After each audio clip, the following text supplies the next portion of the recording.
اردو ایک ایسی زبان ہے میٹھی اور شیریں۔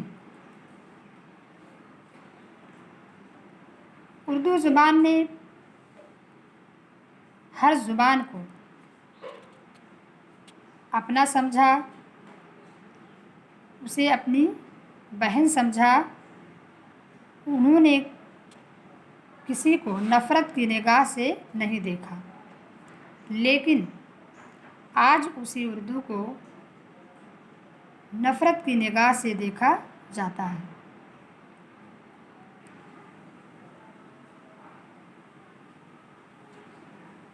اور جنہوں نے اردو کی ترقی میں، اس کی ابتدا میں اپنا اہم مقام حاصل کیا ہے، میر امن، رجب علی بیگ سرور،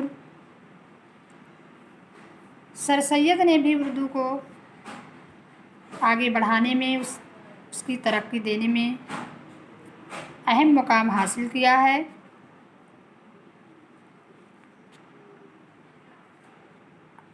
اب آج کا لیکچر ختم ہوا۔